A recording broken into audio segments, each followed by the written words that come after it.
Doing anything worthwhile often takes perseverance, patience and a strong motivation to achieve your dream. Amanda and David are a couple who have demonstrated these qualities throughout their ambition to adopt, but it hasn't been plain sailing.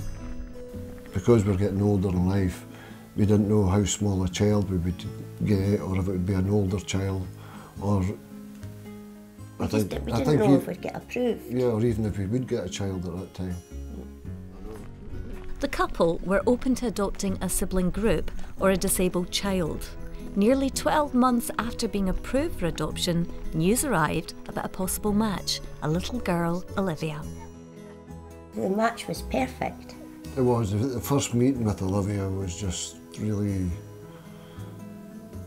I burst out crying. Yeah. And it was just perfect. She was gorgeous. She was absolutely beautiful. It was the most amazing.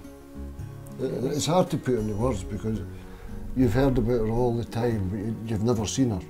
So it's not until you actually go to we'd seen a picture. One picture, yeah, but it's not the same. It's not the same. It's not the same as actually seeing her. She was tiny. Yeah. Absolutely tiny, and she took my hand and took me out into the garden, and I burst out crying when I saw her.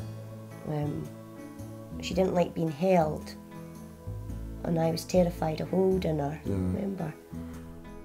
Olivia was born with fetal alcohol syndrome, which is caused by heavy drinking throughout pregnancy. Probably the biggest challenge, I think, was trying to keep people away. All your family and friends really wanted, because they knew that she was here, they wanted to come and see her. And because Olivia did have attachment issues, we had to kind of get her used to just being us as a family, the three of us. Yeah. So we couldn't, half of you wanted to phone everybody and say, come and see her, Yeah, you know, like, but you were advised not to. You were advised over the first 2 or 3 weeks is to get the attachment to ourselves before and even then you had to introduce them one or two at a time. You couldn't invite them all at the same time. It was hard. Adoption is a lifelong commitment and can be challenging, but it's also uniquely rewarding with some unexpected surprises. When we actually got officially matched with Olivia, probably that was the day that I felt like a woman.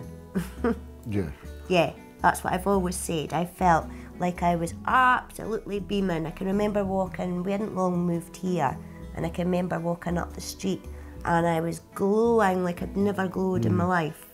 It was the most amazing feeling, wasn't it? Yeah. Like you'd never met her, but I was a mum. Well done.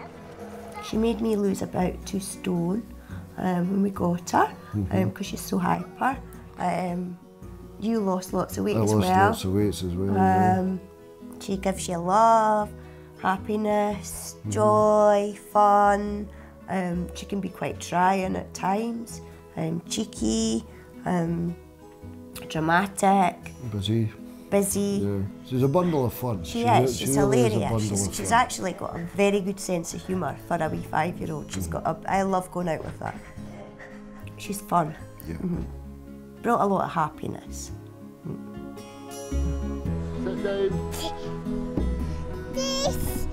The day the social worker came to tell us about Nathan, I nearly had a heart attack, didn't I? It was good, it really... And he was only 10 months old, like, so he was, like, that was just like a baby. A baby. I couldn't believe it. I was in shock. I think I just kept saying, it's a baby, you know, and a boy. But yeah, and that was it. Yeah, I just started crying. Children with disabilities or complex needs are among those that wait longer to be adopted. The British Association for Adoption and Fostering believe that every child deserves a family. Could you be part of that? Once you start the process, you really have to keep going.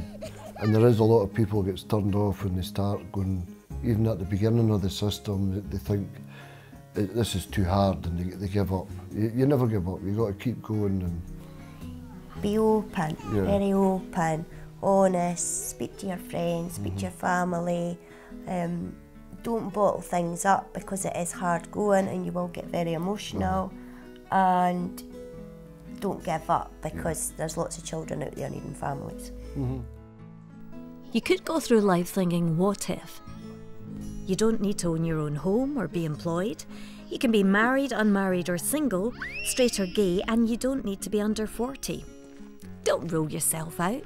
Rule yourself in.